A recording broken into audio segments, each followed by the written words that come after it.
के खिलाफ बिहार में बंद बनाया जा रहा है। आरजेडी की जानिब से इस बंद की कॉल दी गई है। उपेंद्र कुशवाहा और कांग्रेस ने इस बंद की तायद की है। बंद को कामयाब बनाने के लिए आरजेडी ने अपनी पूरी ताकत झोंक दी है। पटना का आईटी गोलंबर डाक बंगला चौराहा जाम है। शहर के अलग अलग हिस्सों में आरजेडी कारकुन सड़कों पर दिखाई दे रहे हैं। बिहार के साबिक नायब वज़ीर-ए-आला तेजस्वी यादव ने कारकुनान से अमनो अमान बहाल रखने की अपील भी की है। साथ ही एम्बुलेंस सर्विस से जुड़ी गाड़ियों को न रोकने की भी उन्होंने तमाम एहतजाजियों को नसीहत की है। और चलिए सीधे रुख करेंगे पटना का, जहां मौजूद है हमारे साथी महफूज आलम। महफूज, इस वक्त हम आपसे जानना चाहेंगे पटना में बंद के क्या कुछ हालात नजर आ रहे हैं?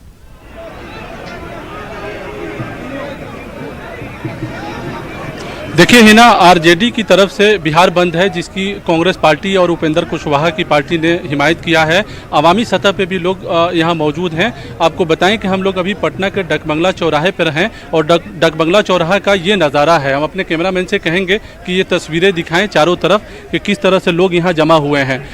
आप देखिए कि ज़बरदस्त तरीके से लोग भीड़ हैं। और इसी तरह पटना के दूसरे चौराहे, जो अहम चौराहे हैं, अहम रास्ते हैं, वहाँ पे आरजेडी के कारकुन बैठे हुए हैं, मुख्तलिफ तंजीमों के लोग बैठे हुए हैं और पूरा रास्ता एक तरह से कहें तो ब्लॉक है, गाड़ियाँ नहीं जा सकती है। हालांकि पुरअमन तरीके से ये एहतजाज चल रहा है। हमारे साथ कई सारे लोग हैं, कांग्रेस पार्टी के लीडर भी मौजूद हैं। आप बताएं कि क्या आज मुतालबा है?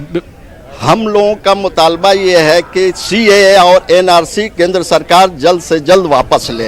ये देश की 125 करोड़ जनता के लिए काला कानून है। लोग ये समझ रहे हैं कि ये सिर्फ अल्पसंख्यकों के लिए कानून है, बल्कि मैं सभी हिंदुस्तान के हिंदू भाइयों से ये कहना चाहता हूँ कि ये आप लोगों के लिए भी काला कानून है। इसमें दलित हैं, पिछड़े वर्ग के लोग हैं, ये सब इस कानून में शामिल हो जाएंगे। इसलिए मैं इन लोगों से अनुरोध ही कर रहा हूं कि इस आंदोलन को जब तक वापस नहीं लिया जाता है तब तक जारी रखना चाहिए। यानी शहरियत कानून और एनआरसी के अंदेशा और खौफ को लेकर लोग जो है मुतालबात जो है हुकूमत से कर रहे हैं। आप बताएं, आप क्या कहेंगे इस मौके पर? क्यों आए हैं पटना के डकबंगला चौराहा पर? किस बात को लेकर आए? जी, सीएए जो अब कानून का हिस्सा हो गया, मैं समझता हूं और हिंदुस्तान के हिंदू मुसलमान की अक्सरियत ये समझती है कि ये कानून जमहूरी अक़दार को ख़त्म करता है। उस जमहूरी अक़दार को जिसके लिए हमारे बुज़ुर्गों ने, हिंदू मुसलमान रहनुमाओं ने 200 साल तक जद्दोजहद की और बहुत सारे बच्चे यतीम हुए और माएँ हमारी बेवा हुई और बहुत सारे लोग शहीद हुए, कितने घर वीरान हुए, तब जा कर के ये हमारा कानून आया। हमारे पुरखों ने समझा, हमारे बुजुर्गों ने समझा कि हिंदुस्तान का जो कानून है वो जमहूरियत वाला कानून होना चाहिए ताकि सब लोगों को हक हासिल हो। ये सीए जो है ये इस जमहूरियत को ख़त्म करता है और उस पर धब्बा लगाता है, उसकी जड़ को खोखला करता है। इसलिए हम लोग इस बात के लिए आए हैं कि पुरअमन तरीके से जो है पटना के डकबंगला चौराहा पे आप देख रहे हैं ये एहतजाज हो रहा है। आप क्या कहेंगे इस मौके पर? सर, हमारे बाप दादा का यहाँ कब्रिस्तान है और हमसे मांगा जा रहा है पहचान। वोट हमने दिया था, क्या इन लोगों को जो वोट पाकिस्तान और अफगानिस्तान के लोग ने दिया था कि जो आज शहरियत के नाम पर हमसे मांगा जा रहा है? इसलिए हम सीधा सीधी एनआरसी और सीए का विरोध करते हैं और मांग करते हैं कि जल्द से जल्द इस काला कानून को निरस्त किया जाए। कानून को निरस्त किया जाए। आप बताएं क्या कहेंगे, क्यों आए हैं पटना के डकबंगला चौराहा पर? देखिए, मैं तो आज आया हूं जो कांग्रेस से आरजेडी और तमाम लालोचपा का जो आज स्ट्राइक है उसके समर्थन के लिए मैं आया हूं। और मैं इस मौके पर क्या मांग है आप लोगों का? मांग ये कर रहे तो अमित शाह जी जल्दी से जल्दी गद्दी छोड़िए और जाइए, इस भारत के नागरिक को आपकी जरूरत नहीं है, ये कहने के लिए है। मांग कौन मांगता है? जो जनतंत्र ने इनको राज सत्ता दिया है वही जनतंत्र इनको धूल चटाने के लिए यहाँ जनता खड़ी हुई है। महफूज वहाँ पर जो लोग खड़े हैं उनसे ये भी आप बात करिए कि नीतीश कुमार ने भी कहा है कि बिहार को अलग रखा जाएगा। अपने सीएम ने उनके खुद ये तमाम बातें कही हैं, तो आप अपने अंदाज में वहाँ खड़े लोगों से इसका भी जिक्र करिए। अरे नीतीश कुमार अब क्या कहेंगे? सब कुछ लुटा के होश में आए तो क्या हुआ? पूरे देश को जलवा दिए नीतीश कुमार और अपने डमरू से बोलवाते हैं और फिर अपने बोलते हैं। नीतीश कुमार इस बिहार के अल्पसंख्यक दलित पिछड़ों से माफी मांगे और कहें तो ये पापियों के साथ, हम देश के पापियों के साथ नहीं है। नीतीश कुमार ने कहा है कि सीएए की हमने हिमायत किया था, अब कानून है, अब उसकी मुखालफत नहीं करेंगे, लेकिन बिहार में एनआरसी नहीं लागू होगा। आप क्या कहेंगे? नीतीश कुमार तो का कोई स्टेटमेंट का कोई ठिकाने नहीं है। आज कुछ बोले हैं, कल कुछ बोले हैं। इन्होंने कहा था कि हमारा डीएनए टेस्ट मांगा जा रहा है। यहाँ बीजेपी मुक्त सरकार चाहिए और तुरंत आरजेडी से छोड़ के, कांग्रेस से छोड़ के चले गए बीजेपी के पास। नीतीश कुमार के करनी और कथनी में बहुत अंतर है। यानी आप लोग एतबार नहीं कर रहे हैं, भरोसा नहीं कर रहे हैं। आप क्या कहेंगे? बिहार में एनआरसी नहीं लागू होगा, ये नीतीश कुमार का कहना है। आप लोग जो है सीएए और एनआरसी के खिलाफ ही सड़क पर उतरे हैं। मुझे लगता है कि ये सब राजनीतिक बातें हैं। हकीकत में धरती पर बातें कुछ और है, पब्लिक को बहुत कम इसमें इंटरेस्ट। क्या आप क्या सोचकर यहाँ आए हैं डकबंगला चौराहा पर? किस लिए आए? प्रतिक्रिया देख रहे हैं, इसके पीछे जो सच्चाई है उसको समझने की कोशिश करेंगे। हमें से बहुत लोग बहुत कम जानते हैं। हो सकता है कि इस तरह बड़े लोगों की बात सुन के जानकारी बढ़े, तो फिर चलिए, यानी कुछ लोग अपनी जानकारी में इजाफा बढ़ाने के लिए भी यहाँ पे आए हुए हैं डकबंगला चौराहा पर। आप बताइए, आप क्या कहेंगे इस मौके पर? आपने बाकायदा हम इस मौजू पे ये कहेंगे कि हमारा जो संविधान है, आर्टिकल 14 और आर्टिकल 15, जिसमें भीमराव अम्बेडकर ने साफ लिखा था कि इस मुल्क में रहने वाले हर कौम के लोग को समानता का अधिकार मिलेगा। फिर ये तो सीधा सीधी हमारे भीमराव अम्बेडकर के कॉन्स्टिट्यूशन पे हमला है, जिसे हम बर्दाश्त नहीं करेंगे।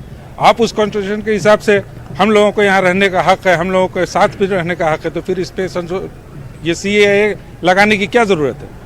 सीएए और एनआरसी को लेकर आप लोग जो है, जी हाँ, सीएए और एनआरसी के खिलाफ हम लोग यहाँ पे हैं। तो आपने देखा हिना, लोगों में जो है सीएए को लेकर नाराजगी है, एनआरसी को लेकर काफ़ी अंदेशे हैं, खौफ में है लोग ये कह रहे हैं कि हुकूमत बुनियादी सवाल को छोड़कर हुकूमत को आखिर क्या ज़रूरत थी कि इन मुद्दों को लेकर हुकूमत सामने आई, और ये मुतालबा है कि कानून को वापस लिया जाए।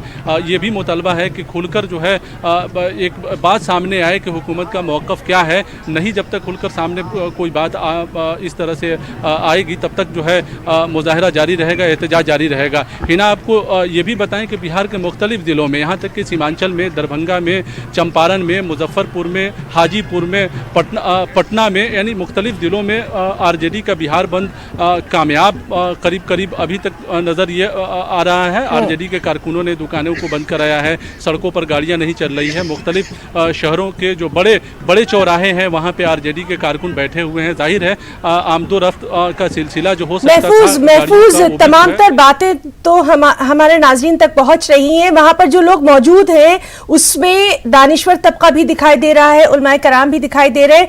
तो ये जो पूरे मुल्क में जो तशद्दुद बढ़ता जा रहा है एहतजाज के नाम पर, जिस तरह की अफरा तफरी देखी जा रही है, उसके लिए ये तमाम लोग किस तरह से अमन व अमान की अपील करेंगे, ये भी हम जरा जानना चाहेंगे। जी हिना, काफ़ी अच्छा सवाल है कि जिस तरह से मुजाहरे हो रहे हैं पूरे मुल्क में, आप क्या कहेंगे? आप इमाम मसाजिद बिहार के सदर भी हैं, तो आप क्या कहेंगे? क्या मुतालबा रहेगा? लोगों से क्या अपील रहेगी कि लोग पुरअमन तरीके से अपना एहतजाज दर्ज कराएं, हंगामा ना हो? पूरे मुल्क की सूरत हाल अगर आप कहेंगे उस पर। शुरू से हम ये कहते आ रहे हैं कि ये एहतजाज खामोशी के साथ और बहुत ही एक मोमिनाना शान के साथ मुसलमान तमाम इंसान रोड पर चलें और एहतियात करें सरपसंदों से। दूसरी बात, ये एहतजाज जो हो रहा है, ये आज़ादी के बाद ये इस तरह का आंदोलन हो रहा है, और हुकूमत भी हिल रही है, खौफ है, चूँकि वो समझ रहे थे सिर्फ एक धर्म को लेकर उसका नीलट करेंगे तो आपस में लड़ेंगे, आपस में। यहाँ तो सभी मज़ाहिब के लोग यहाँ माशाल्लाह हर जगह, यहाँ क्या पूरे हिंदुस्तान में हिंदू मुस्लिम ईसाई सब साथ मिलकर लड़ रहे हैं। लेकिन एहतजाज करते हुए हालात ख़राब भी हो जा रहा है, कई जगह वायलेंस भी हो जा रहा है, तो उसको लेकर क्या अपील रहेगी लोगों से? हालात जो ख़राब हो रहे हैं, बाहर से जो शरपसंद लोग हैं वो लोग कर रहे हैं। मुसलमान या हिंदू या जो भी लोग हैं नहीं कर रहे हैं, बाहर के कुछ लोग शरपसंद हैं।